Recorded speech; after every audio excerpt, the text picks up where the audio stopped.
Welcome back to Shit Creek Survivors, where we share stories of resilience and tools for resilience. Today's episode is all about finding yourself in the struggle. We're diving into those times when negative thoughts take over, when you feel stuck in your own personal hell, and how even then there is a silver lining. Dennis and I talk about the power of community, the importance of expressing what's inside, and why love is always the answer. So if you're ready for encouragement, raw honesty, and a reminder that you're not alone in the fight, this one's for you. The silver lining is trying to find a positive out of every situation. So even in traffic, when somebody cuts you off, you got to try to find a positive in it. Maybe that person is late to going to the hospital to see their dying mother or dying father, or maybe they're late to go see the birth of their child. You like try to find a good reason for why they cut you off in some way in your mind, and it will change your reaction, and that's good. Even it doesn't have to be that reason. That person could be a complete dumbass, and the gut reaction of wanting to teach them a lesson is probably still very real. And we don't have the right to do that either. And if somebody else out there is driving right now and hearing it, and they're getting ready to honk their horn at somebody, maybe they'll go, okay, yeah, maybe they're rushing to the hospital. I won't honk my horn. And that if that one little butterfly effect affects somebody in a positive way, then it's worth it. And I'm gonna keep working on it too. Yeah, I try to do that. I found that something that might be a little easier, but it's a little bit more selfish is, what about the idea that if someone got ahead of you and delayed you by a minute, you avoided something that you don't even know about? And how many near misses that we don't even know about have there been out there? So I was literally like, we were walking out of church. I have had that thought too. And it's very powerful that you just brought it up too. So that's awesome. We were walking out of church, I swear to you, last Thursday, and we're still getting used to the building, and you have to I don't know, I took Kate down a stairwell because I thought it was like another exit, but it ended up basically dropping us near the stage and all that kind of stuff. So now it's taking a little bit longer. It's taking longer. Everyone's trying to get out of there. It's the end of church and all that kind of stuff, but people are socializing too. We're still kind of like, I don't know, not isolated, but we just kind of roll together, do our thing, do the church thing. We praise and all that kind of stuff. We're trying this new thing anyways, but we are leaving. And I think Kate was a little annoyed. We were kind of like, she's like, we should have gone this way. We should have gone that way. I'm like, don't worry. And then right then a lady grabs Kate and says, did you find what you were looking for? And she goes, huh?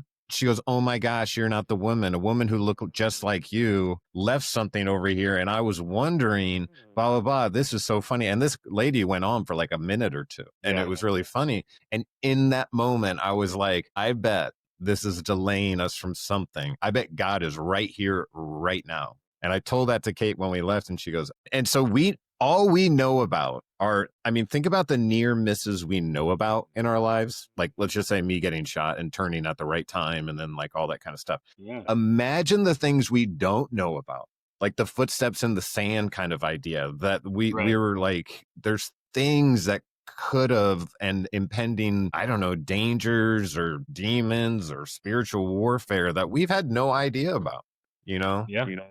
And we've just been living in the sand thing. That anybody is listening that doesn't know, it's like there's two sets of footprints in the sand. That's when Jesus is walking with you, and then the man says, "Well, why is there only one set here? Why did you leave me during that time?"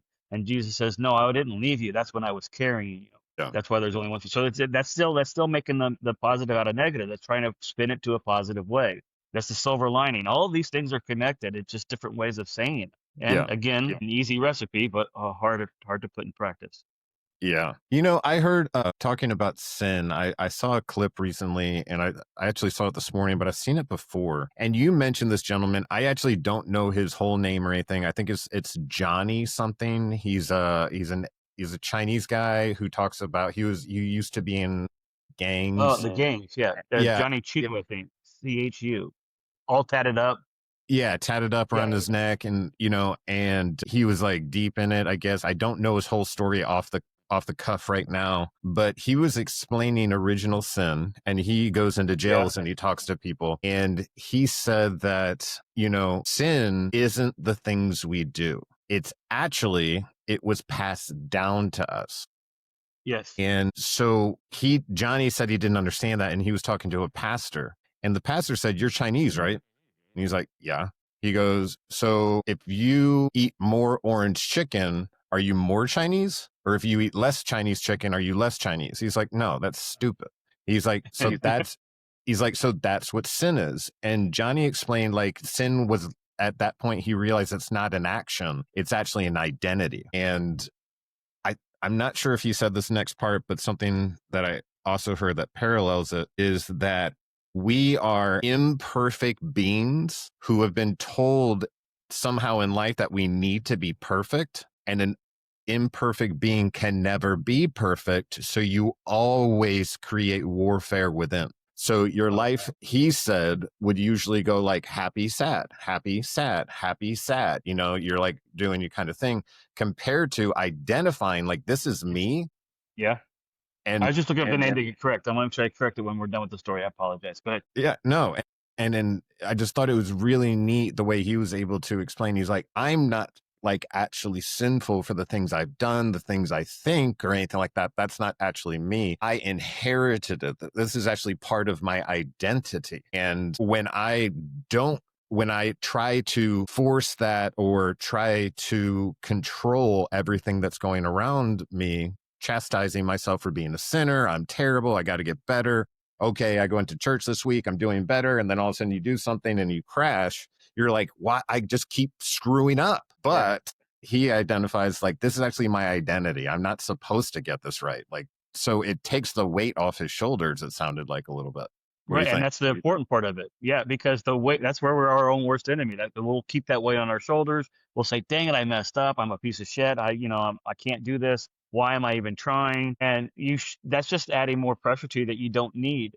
Yeah, that doesn't mean go out and do everything you want and just say, oh, it's just part of who I am. I can do it. I can do whatever I want. I mean, you got to still try and make efforts. I mean, you got to. And I think he said in that system where you're like, you know, you want to be perfect, you fail, you go down, you do something good, you go up. So it's up, down, up, down, up, down. But in that, like a roller coaster. But in that situation, there's a, dialogue inside that where you're not liking yourself. I screwed this up again. Blah, blah, blah, blah, blah. And he was explaining that will cause negative thoughts, which will cause negative behavior, which will turn into negative actions. So it starts with the thought, then it goes to like the feeling, and then it goes to the actual action. Because I've experienced this almost like, I'll try to access the anger, say working out or something like that. I'll drop into it. I want to be there, just like raging kind of deal. And like the music's going and I'm imagining, whatever. I think I'm a gangster, and I'm spilling all this hate, and I don't think it matters. But when I have those negative thoughts, those aggressive thoughts, it turns into negative behavior in my life. I know it does. I've tried it so many times for it not, which then turns into negative action, because I've been spending all my time with all this, like, oh, if not for this or this person and that person, that I'm constantly creating a toxic environment inside of me, which doesn't get along with me. So then I impose it on other people. And in your head, it's a whole world of existence and variables and thoughts and actions that never even exist. It didn't even happen and haven't happened yet. And you're reacting to it, and your emotions are influenced by it. And it's like, why are you doing it to yourself? So yeah, I love how he does really good speaking. I love a lot of his reels when they pop up. And it's Johnny Chang. Yeah. So kind of what he was saying in total is that the negative thoughts turn to negative behavior, which turns into negative actions. And because that feels so negative inside of us. Well, it's a quote by a Chinese philosopher. I don't want to mess up the name. Laotzu, Lao Tzu. Right along with that philosopher, because I used to have the paper. I think I still have it hanging up in the garage. But I always, any offices that I had it hanging up. I used to carry it around in my card in my wallet too, just like the Ralph Waldo Emerson poem that I've talked about before. But it's watch your thoughts, they become words. Watch your words, they become actions. Watch your actions, they become habits. Watch your habits, they become your character. And watch your character because it becomes your destiny. Yeah. What's interesting about, let me just finish that thing about the negative thoughts. Like you're saying, negative thoughts turn to negative behavior, turn to negative actions. What's interesting, and it parallels kind of like what's going on in the world right now, is the honest truth is when you take violent physical action, it's usually an indicator that you can't handle the feelings that you're experiencing. So Yeah. again, negative thoughts are going to make you feel like shit, which turns into negative behavior. You know, you're kind of mumbling around and looking for bad, which turns into action. And it's because you can't handle the feelings that you're kind of going through. You know, you're in Right. this spiral. It's just All the more it's- important why you need to find a friend, a stranger, somebody that you can relate with in a support group, a church group, at the bar, anywhere, just to start talking and be honest with yourself and your buddy and your friend and get some of those thoughts out of your mind. Because as we've said before, as soon as it comes out of your lips and out of your head, all of a sudden the weight doesn't feel as bad as it did, or it doesn't seem as serious as it did, or it doesn't seem as real as it did. Oh, it balances it out. It balances out your spirit. It balances out your mind. It balances out your emotions and your feelings because you put them into words and you get them out and you go, why was I stressing on that? That was kind of a silly thought, actually. It's just beneficial. You got to get them out. It's a hate ball bouncing around inside of your head, and it's all it's doing is scrambling your brains and making things worse. And just open your mouth, let it out, see what it sounds like, write it down as a poem, write a book. Express it artistically with a painting. It doesn't even have to be good. It's ways to vent all of these thoughts. Working out in the gym works for you. I've never really been a gym rat to be able to, I've gone to the gym several times as part of, the professions and stuff, but I've never really had the drive to do it. But I want to get back into painting and drumming. I used to drum all the time and play the guitar all the time, singing songs, writing songs. Even if you're just for yourself, do it. It's going to get those thoughts out of your mind, and we need to it'll write help a Shit clear Creek. you. Yeah, it'll help clear you. We definitely need to write a Shit Creek Survivor song. It'd be hilarious. I've All never right, wrote we a can work song, on that.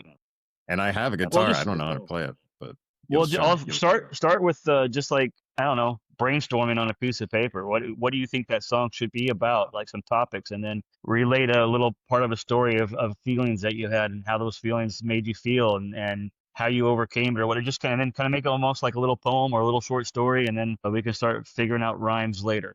Yeah. And structure later, and then we can figure out music to put it to. I mean, I've done a few things like this before. It's been a long time. I don't know if I told you about my the band that I was in when I was a teenager, when I was A little 16, bit, yeah. 17-year-old.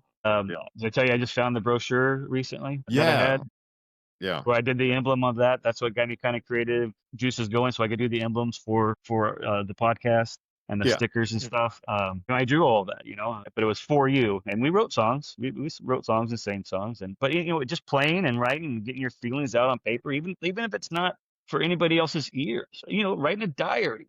I mean, people said that when after we got after some they exploded the EFP on the side of the road in Iraq. They said stuff like, even writing a diary. And of course, my first reaction was, diary, that's girly. But I mean, if it works for you, use it.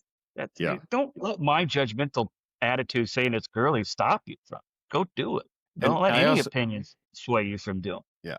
And I find if I'm desperate enough, I need to put myself first. You know what I mean? Like that was the biggest thing with getting into meditation, therapy, all that kind of stuff. These are things I did not want to do, but I was desperate enough to do it. And I was able to say, hey, if I do this, maybe I can help somebody else in the future. And that really made me kind of like pay attention, because again, that's like, okay, I'm going through this, but if I could teach somebody about something in this process, then it's not for nothing, Right. And But also helping yourself is I mean, yeah, you can't help people if you can't help yourself. And why do you talk to yourself worse than you would ever talk to even a stranger? right. I mean, you wouldn't talk to you wouldn't talk to your best friend that way. So be your own best friend. Don't talk to yourself that way. And also treat yourself to your meditation and get yourself right. Yeah. All of For these sure. things, man. So, Easier said than done.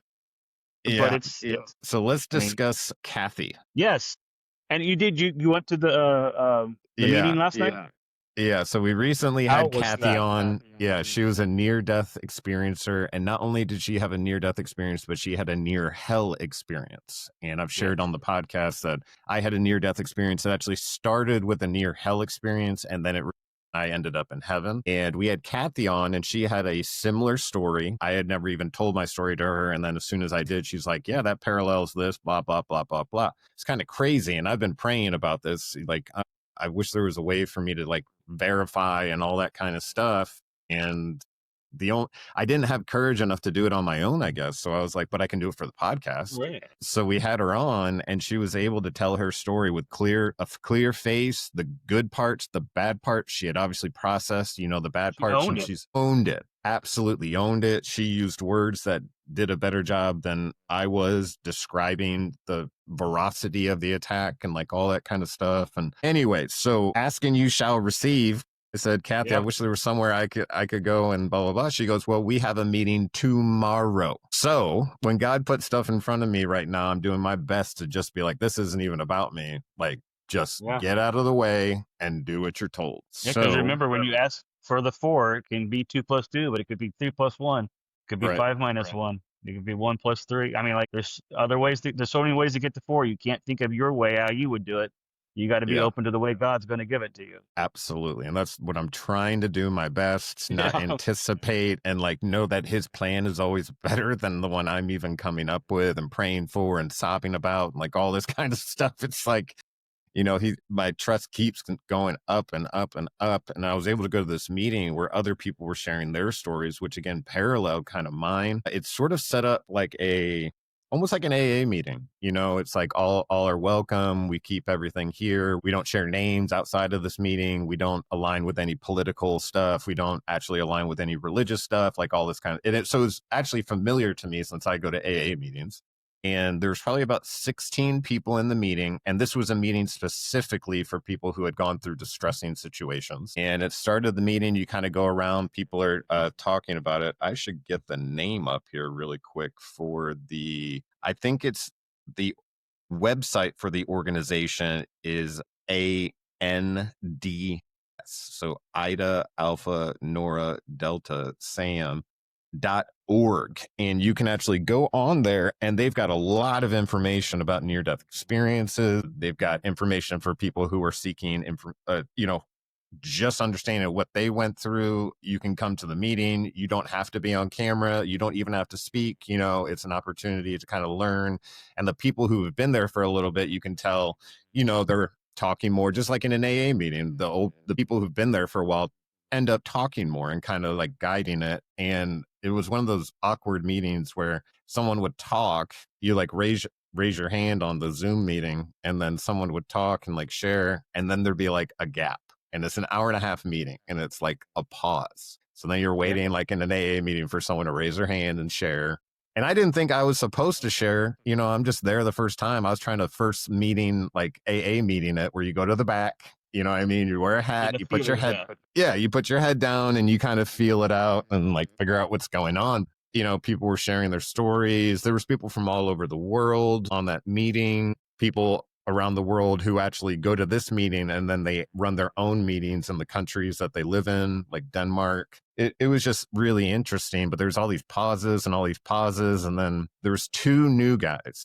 Me and another person, and someone came on, and I guess everyone had shared their bits and pieces. Some people had shared twice, and then someone came on. They're like, so Cameron and Michael, I know it's your first meeting, but we'd love to hear, about your experience and blah, blah, blah, blah, blah. So I'm like, okay, God. And so I put my hand up and I'm just like, should I share my story, Kathy, like I did with you yesterday? And she's like, yeah, go for it. And I just shared my story. I had to close my eyes while I was doing it because it's easier talking to you, obviously, and talking to Kathy on here, and it's our podcast and like all this kind of stuff. Well, you're in a room by yourself right now, in a comfortable room that you're used to, your office that you're familiar with, and now you're in a completely brand new place, looking at faces you've never seen before. It can be overwhelming. I mean, that's the overwhelming feeling I was getting playing golf at that tournament, where all of a sudden I just freaked out and had to leave. You feel like you're drowning a little bit. So you have to close your eyes and not make that connection and to stay focused on your story. That makes total sense, man. You didn't do anything weird, but you got your story out. That's good. I was vibrating. You know what I mean? Like my heart was thumping. I was like, and I was literally in this moment where I'm not sharing. And it's almost like God was like, you asked about this. You know what I mean? There's only one meeting a month, like you're getting in the way of this. And I was like, I am getting in the way of this. So maybe I'm supposed to share. So I asked for permission first. I'm like, should I share my story? And they're like, yeah, go for it. And so I went for it and I had my eyes closed and I went through the whole thing. What was crazy is I had heard other stories in the meeting. They paralleled a lot of the things that I was going through or went through. And I keep my eyes closed the whole time. And I get to the end where I'm waking up because Kate's decided to pull me out of the coma. And there's people like crying. You know Oh, what I wow. mean? They're like, oh my gosh, thank you so much for sharing that. Like, blah, blah, blah. Because I shared the bits and pieces. And what happened actually is I actually got emotional. I started crying at the end. I was like, because it sucks when you go to a therapist and like, yeah, you could talk about this, but do they really understand? I mean, you could Yeah. talk to your wife about this, but do they really understand? I could talk to you about this and you're going to be there for me, but you've never been there. So it's hard for Yeah. you to relate. It's like I've been to a city that you've been told about, but you're not sure that even exists, you know? Yeah. And Now you you might met as well somebody be else who's saying, saying that's it. you might as well be saying like I've seen an alien ship. Most people are going to be happy to listen, but until they see an alien ship, they're going to be like, okay, I'll believe it when I see it. Yeah. And it was really nice to be in a group of individuals who were like encouraging and all that kind of stuff. I just got it out there. I thought maybe it would That's help good, somebody man. That's else. awesome for you. I'm so happy for you that you got to experience that and do that. Because that has to be like a heaven on earth feeling, kind of like back home in your tribe with your people. They understand you. They know exactly what you're saying. They can relate to it. You can feel it in the energy in the room, probably like the authenticity frequency. It had to be like peaked out in that moment with all of them and you. They sensed it from you. You sensed it from them, and just fit together like Lego pieces or puzzle pieces, and the picture starts to become a little bit more clear for your healing and your peace, and that's awesome. Yeah.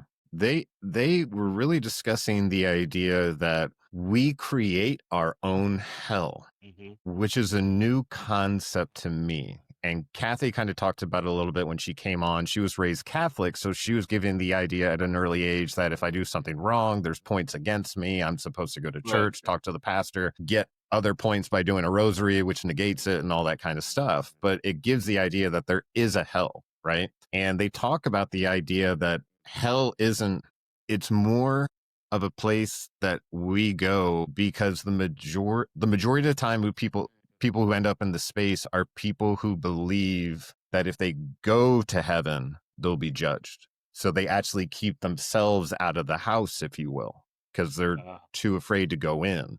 But God wants you to go in. Like God loves you. You're actually, as far as they were saying, like a part of his fabric, and that he would never not want you. He's all love. And for whatever reason, and we've talked about it, shame. So the devil being the accuser, or you know what I mean? Like the person who says, you're not worthy. You're not worthy. You're not. Yeah, you're not worthy. You're not worthy. I just read a Bible verse this morning that said, because isn't just keeping the faith and believing in love and Jesus and the good stuff when things are going good. Faith is, believing that in the storm, right? So that you created your own storm in the afterlife to be in that hell. And as soon as you call out to Jesus and start feeling love and searching for love and reacting with love, in spite of all the pain that you're feeling or the storm you've created for yourself, that's when they open the door to let you in. Is it something to that effect? I'm just kind of guessing right now. I don't know. I didn't hear none of that, so I'm just kind of guessing what that meant. No, but we have to do that here on Earth. When something goes bad, we have to try to react with love. We have to try to stay positive. We have to try to do all this, all the right things. So maybe that's just preparing you for that moment. Another thing that is consistent in all the stories where people got to go to, we'll say, heaven, is the intense love. Yeah. And part of my share was like, I knew that I had returned home, and I felt so much love because everyone in heaven is so focused on loving everybody else that you don't have to worry about loving yourself, and you just start loving everyone around you. And I never really considered how different it is when you come back to this world, because this isn't really a world where we run around loving one another. We almost like restrain our love because we don't either want to be taken advantage of, we don't want to look silly, we don't want to pour into somebody and think they're not going to pour back into us. So we're kind of like conservative with our love. You know what I mean? We keep it sort of locked up tight. It's not celebrating as much as hate is celebrate. Hate is celebrated a lot more, Right. And Yeah. my mentality, it's easy absolutely. to fit right back into that and be like, I hate you too. It comes so easy, almost naturally. It's like hard to fight to try to be the loving one. So yeah, this world is testing ground, I guess. Makes sense, I guess, a Yeah. little bit. There was one person who Deep came stuff. back and they were yeah, they came back and they were so crushed. Like they didn't want to be here, and that the coldness that they felt, because once you go to the other side, you feel all this love and everything like that. When you return back to Earth, it's not like Earth was before, because now you actually see the lack of love, the coldness, the people restraining themselves from even like helping one another. People, I mean, people don't even hold the door. You know, I mean, a lot of the times in a lot of states in this country, and it's just we've just continued to pull back in what we're willing to do, because I think we believe that other people won't do it for us or to other people. So it's like, if we almost like, it's almost like a not a premature attack, but it's like we take the initial strike, you know, we almost like plan it, like I'm not going to help this guy, you know, blah blah blah blah blah blah blah, blah, Well, you know, and defensive. Protecting yourself. it If you defensive. let yourself out there and show a true feeling, it could be squashed and smashed, and then you'll feel rejected and hate it. Yeah, so it's a cycle there. Maybe Yeah. a self-preservation almost kind of thing. Yeah. That's probably the word, like self-preservation. It's sad. It means we've all had our hearts broken somewhere along the way, or been told that we shouldn't love one another, or that it's Or it's that stupid, or inherited that, sin, the sin we inherited oh from you were talking about earlier. yeah. And again, like after hearing that idea that, you know, that guy was talking about, the idea like sin is like your ethnicity. If you eat the food from your ethnicity, does it make you more that person? Or if you don't eat the food, does it make you not that person? And he's like, no, that's silly. I'm born with that. It's inherited. Like it's an identity compared to actions that I keep taking, where I keep failing, trying to be this perfect person. I keep failing. You know, it kind of it takes a little weight off me, I think, because it's like, okay. And that's good. well, You need to take weight off yourself, like we were talking about. because I think we have to realize we're screwing up, and you can actually take joy in that. Be like, this is exactly where I'm supposed to be, you know, compared to the shame of, does anyone see me or something like that? I mean, you could celebrate. You could literally celebrate and be like, I'm exactly where I'm supposed to be. If I'm going through something right now, it means God's working on me right now. But it's, again, when you're on fire, it's hard to celebrate. You know? Yeah. Again, this is a blueprint. It's easy to say, but you know, you want to be strong, go to the gym. That's easy to say too.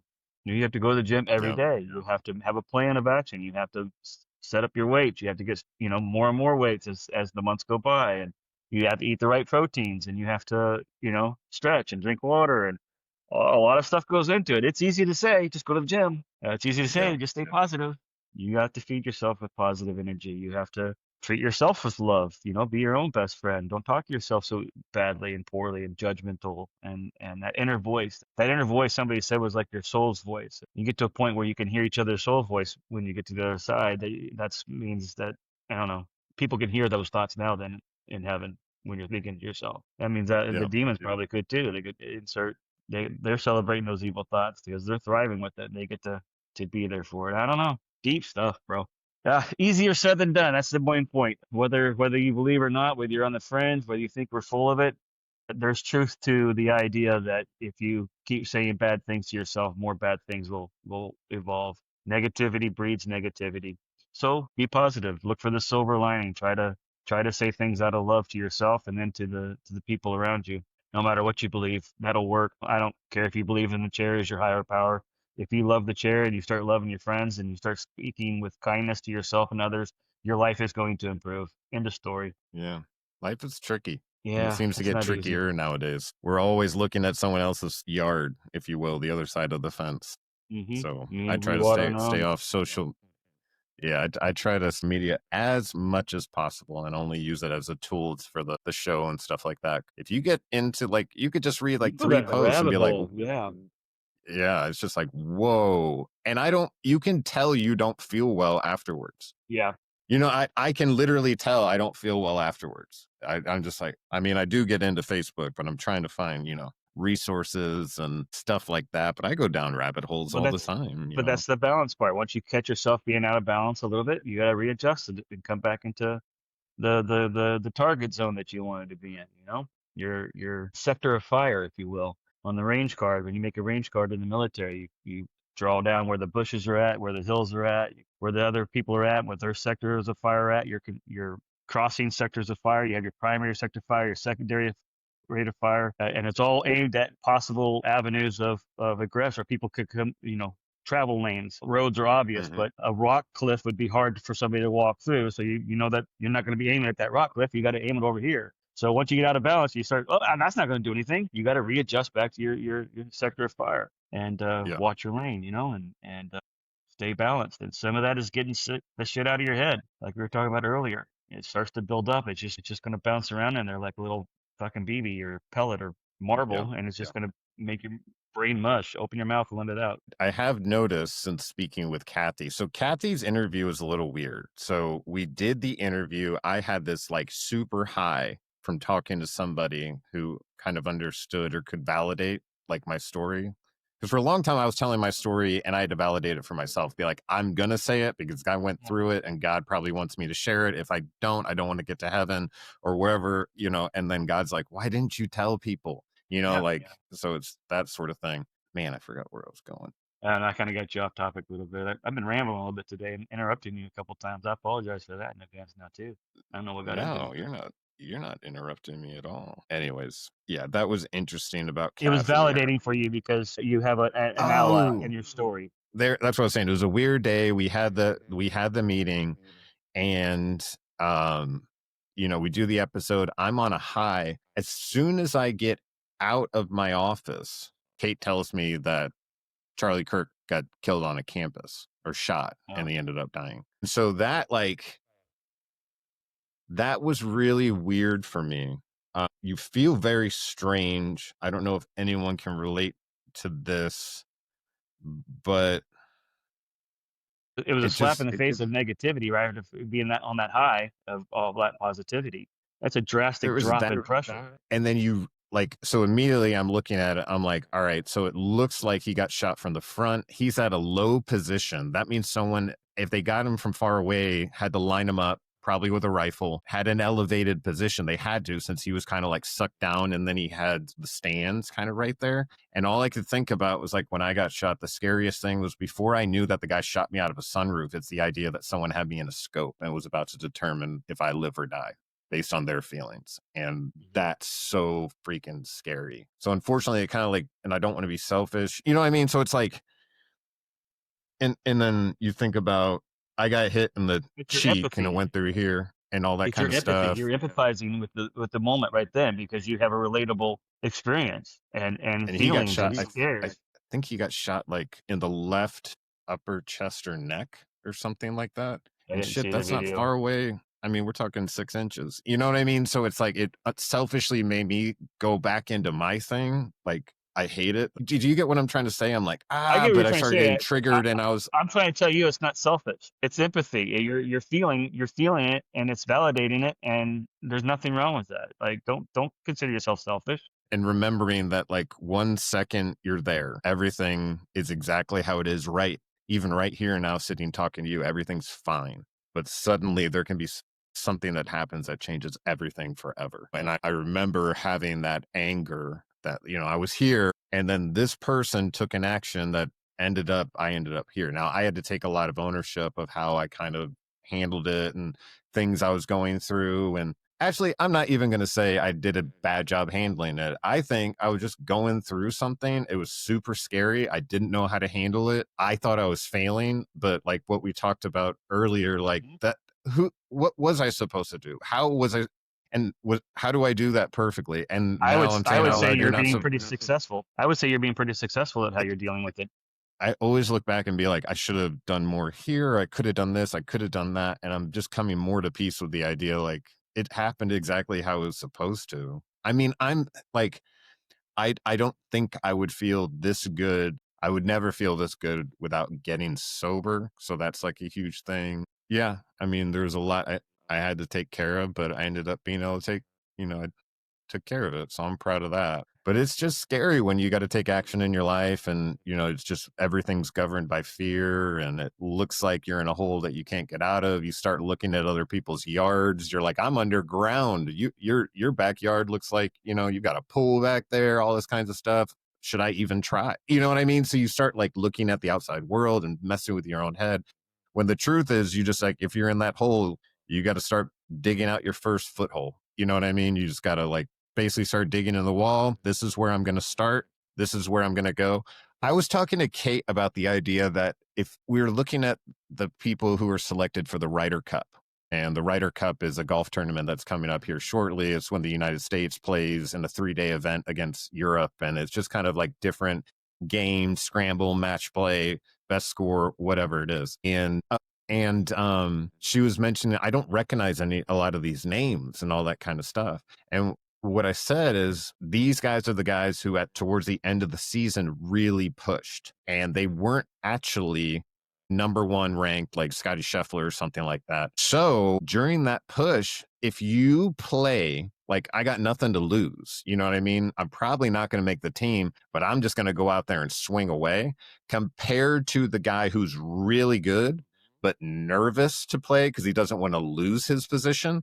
Sometimes you want that guy. You'd rather have the guy who's not as good, but is playing with passion and is loose and going aggressive and playing to win, compared to the best player who's playing not to lose because they think I'm not supposed to lose.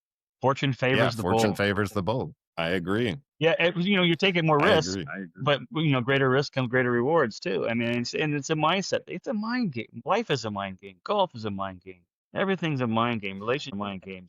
Because if you're living life like playing not to lose, like you don't want to, I've got all this stuff, I've accumulated all this stuff, I don't want to lose it. You live tight compared to like the person who has nothing and like everything. And every day is a gift. Yeah, every day is a gift. You don't care what you get. You know God will provide. You live in faith, and you just live and believe, and that's exciting. That's magic. Some of my craziest times living probably was like right before deployments and stuff, and one of the military is like, all right, like especially Iraq. I had this premonition I was going to make it back from Iraq, and in some ways I didn't, because I came back completely different. But beforehand, it's like, shoot, I'm going to a war zone. I might die. I might as well have fun now. So now I'm driving a motorcycle crazy, and I'm out partying, and I'm taking, like I'm not living tight. And I wasn't necessarily living godly then either, though. But at the same time, I was having a lot of fun because I was just loosey goosey and no cares the world. Like, I mean, nothing is going to happen here is going to be worse when I get over there. And then I get back, and boom, it did get worse here. with your shooting and the whole Ferguson stuff before that, and how society and Facebook and everything got really negative, especially against peace officers. It was almost like I was right back into a war zone again. That was a hard one to deal with. But you know what? Dealing with it and facing it and owning it and recognizing some of my mistakes in it is freeing. It is therapeutic. In fact, that leads me to my next part I wanted to talk about today: the hat. I am now a hat guy.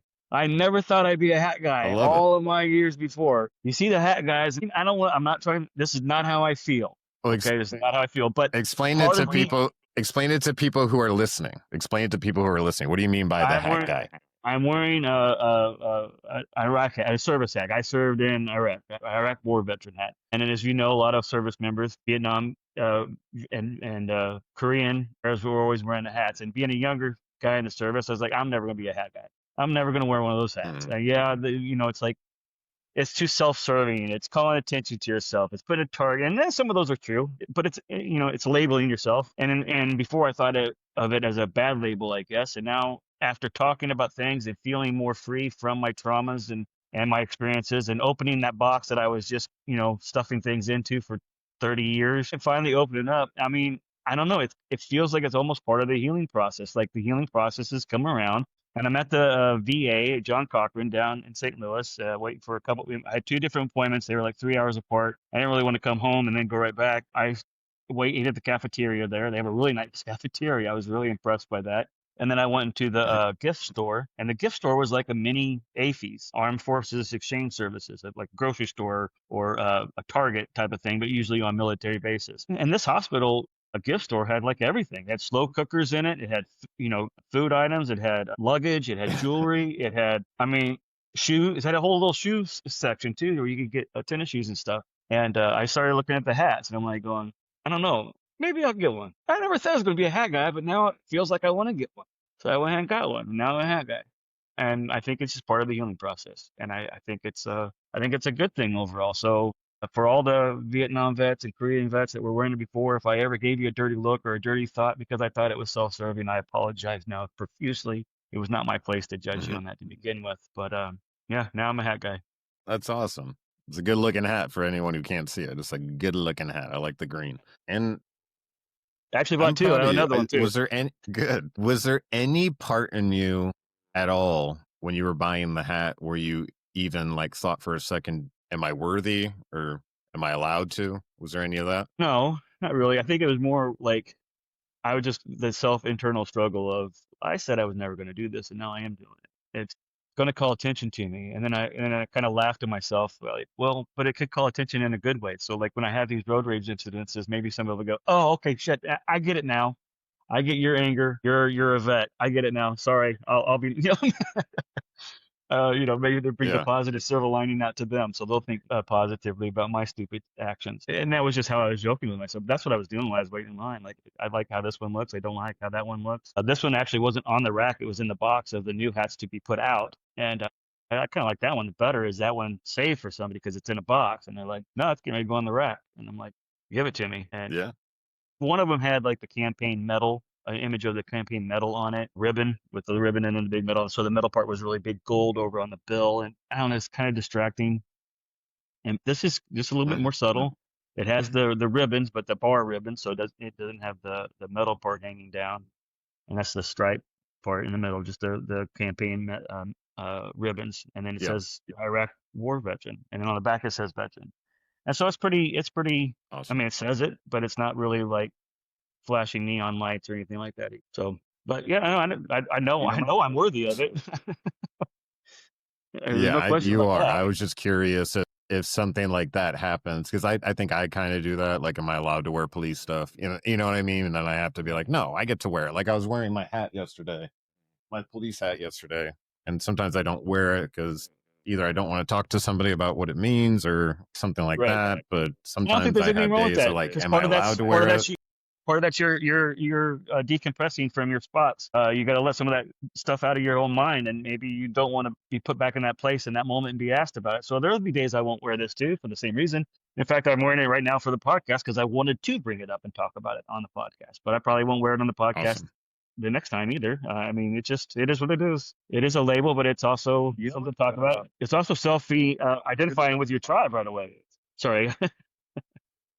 Absolutely. They say the same thing. What I like about the hats is my dad served, American Airborne, Vietnam era, and he also then went into the DEA. He'd wear like DEA hats and like all that kind of stuff, but he'd always be talking to the guys with the military hats on, right? So as a young kid, I affiliated these hats are almost a signal of safety. Although these people can be crazy because we're surrounded by Vietnam vets at that time, you know what I mean? They know how to take care of stuff. You know what I mean? Like they're the warriors, they're the ones who come back and are still pushing the country forward and doing the right things and take ownership. Like if you're standing in a bank and you see a guy with a military hat on, you take notice. You're like, if someone comes in here, at least there's a, guy. It's just a subconscious thing for me. You know what I mean? It shows that someone's been trained, someone's been, been able to handle it, knows what they're doing to a certain extent and is able to face danger when it shows up, although they might be afraid, so it's like, okay, I respect it. Absolutely. And well, that's an interesting perspective. That's that's definitely not anything that I thought about of it. If anything, to recognize other guys wearing the similar hats and then I have my hat on, we'll look at each other and we'll just have like a knowing look, or if we're bored, we might start talking about our service. So it's like an instant conversation piece for like-minded individuals, I guess, and it's kind of a comfort zone there too. I don't know. Again, and it's part of the healing process. Like I said earlier, I think it feels that way to me anyway. And I just bought this hat 4 days ago. Because I think like it's important to remember, although we're not in the profession, we are always capable of taking action for what's right, right? So you standing there in a bank and someone comes in with a gun, you and I are going to figure out, okay, when should I get the drop on them? Or how are we going to handle this? How should I, be the first target if they're smart robbers.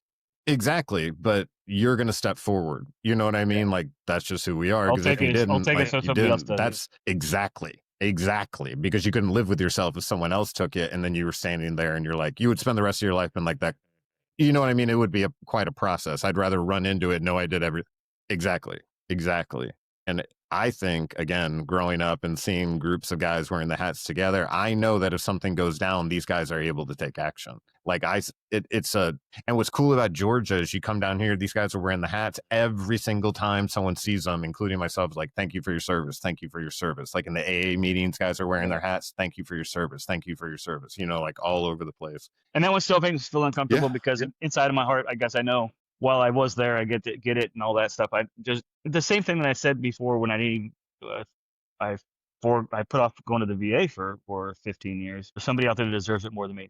I'm not the hero, but I served with a lot of heroes. That kind of mentality is still there. But I mean, thank me for my service. It doesn't hurt my feelings. I usually just say I didn't have anything better to do because I know that they're saying, you know what? I feel like most of the time they're saying it out of good intentions. I'm sure there's somebody that would say it sarcastically, and they're probably a vet too, or they're an asshole, or maybe that's synonymous. So I think that's so interesting that you said that. It's the idea of, again, it's sort of like, am I worthy? Am I allowed to? Is this okay? Including going to the VA, that's your own medical health, but you're like, I'm literally not going to take advantage of these things that I qualify for because I believe that other people should have gotten these things. Or, you just said, I'm not a hero. I served with a lot of heroes. Sir, you are a hero. You gotta be humble. You stepped up, you went there, you faced danger, and you came back a different person because you faced it. You are a hero, but so many people put themselves not in that category because they feel like other people deserve it more. They've put themselves aside, but we can't be doing that. We've been talking about this whole idea that, like, man, like it. Yeah, but I also want to be humble. Courage is not the absence of fear. I want to be humble. It's not me. I know. I'm still being the glove. I'm still being the glove. This is just another way of being the glove. Serving was a way of being the glove, even though I didn't really know it back then. There you go. And that's fine because when you know it, when you're thinking about, like right now, we're thinking like I posted a prayer for Charlie Kirk on my Facebook, and I look back at it, it had like 26 likes and 2 shares and a couple comments, and I was like going, man, I thought that would have got more traction. Now my ego's getting in the way. My ego started to come out like, I thought that would have been better. I got more shares or more likes or more comments, or, like I thought I did. Wait a minute, what am I doing? I expressed myself to get it out of my head to feel better, and I did it. Check mark made. That's all it needed to be. 26 people liked it and 5 people commented amen. That's 5 people that agreed with me. Check mark, check mark, check mark, check mark, check mark. 5 more check mark. We always say we do this, and being the glove is just to help ourselves and help one person. That's all that matters. So why do I care if it only had 2 shares or 5, 26 likes? Don't let my ego get in the way. It helped me to vent it, to say my piece, and some people agreed with me. So it helped somebody. It made them think of it that way too a little bit. Perfect. That's all it needs to be. I'm the glove. Somebody else can reach the rest of them and be the glove. It's like we said about the podcast. There's a lot of podcasts that talk about this stuff, and we're one of them. But we don't have to reach everybody because other podcasts are reaching other people. We're just part of the. We're just one of the fingers of the body of Christ. We're the pinky finger right now. Does the pinky finger have to be the eye? Does the pinky finger have to be as important as the thumb and the forefinger and all the stuff that we do in our body? No, don't worry about that. Comparison is the thief of joy. Just be the pinky finger that you are. It doesn't matter. Be the one piece of hair on the head. It doesn't, and whatever it is, you're part of it. Just be that part of it. It's really freeing to explore the idea in life that it's actually not about you. Yeah, but it's another easy concept, but hard to put in practice kind of thing.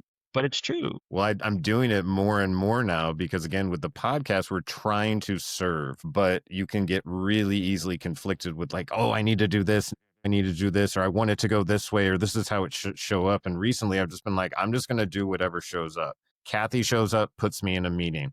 We interviewed Dexter. Dexter's hooking me up with a potential person who's going to come on and discuss their story. And I'm going to a church tonight to hear a testimony from another individual who's going to share their experience and how they've recovered from whatever it is. And I'll come back with the details and may even be able to get them on here to share it. You know what I mean? Like, how crazy is it that we started the podcast with the idea of like, yeah, we'll talk to police officers and military people, and then all of a sudden a drug dealer shows up at my door and says, I got a story for you. You know what I mean? It's just amazing kind of if you let yourself sort of get out of the way, but on a daily basis, know that you put in the effort to whatever you produce is high enough quality for God to work with. Like, that's really freeing, because then you get to click it and just be like, I'm trying, this is for you, God. I'm putting it out there and I'm letting it go. Right. And it's unbelievable how some of those things turn into, on Facebook, it's hard to get a lot of views, to tell you the truth. But on YouTube, we do a lot of those shorts and cut up digestible bits. And man, you'll get a video, like 15-second video, just really small with one really good bite, and it'll get like 3,000 views. I mean, that's crazy. 3,000 views. I mean, my whole high school was probably like, I don't know, 2,000 or That means something like that. it's reaching its web where it's supposed to reach its web. So just be humble. Yeah, and I see it as play your God doing role. it. Yeah, and remember that be open to Yeah, the I see it path as of how you God get doing there. it. Be open to how the path happens. Kate Like just brought. the 4 Hold on a second. I got something for us. business cards. All right, we got business cards Yep. and a QR Boom. code. I like it. Boom. What does the QR code go to? The Spotify, or does it go to? The QR code goes to the website, and then the website will push you to the newest episode. You can pick from there where you want to watch it, or you can go straight to our YouTube channel, which is Shit Creek Survivors. You can also check us out on Facebook at SHT Creek Survivors. You can email us any stories of resilience or tools for resilience at shitcreeksurvivorspodcast@gmail.com. We are in the process of, there are a lot of people getting in contact with us, and they're really liking the concept of the show and the idea that everyone has a story, and these people are starting to come out of the woodwork. A lot of people who want to be on podcasts, and they're contacting us being like, hey, I got a story for you. And it's kind of, it's a little overwhelming. So Dennis and I decided we needed to get some business cards so we could hand them out like little seeds. And then we got some shirts done. I got some new car signs made, and I should be able to pick those up today. And I got the ball marker and the ball. And I will see you. Yeah. And I'm going to see you next week. And we are going to play some golf on Tuesday. I love you, buddy. Great episode. I'm so glad we got to talk to Kathy. It was just, there was so much going on in that episode that it was yeah. And I'm so glad we got to kind of come back together and digest it a little bit, because there was a lot going on. And for me, kind of a lot of emotions with it. But anyways, love you guys. Keep watching, and we'll see you next time. That's it for today's episode of Shit Creek Survivors. Remember, even in the middle of struggle, there's always a silver lining. Healing happens when we share our stories, lean on community, and choose love over fear. If this conversation spoke to you, share it with a friend who might need the encouragement, and don't forget to subscribe, because every week we bring you more stories of resilience and the tools to keep going. Thanks for spending your time with us today. Keep living boldly, keep loving deeply, and never forget you're not alone on this journey.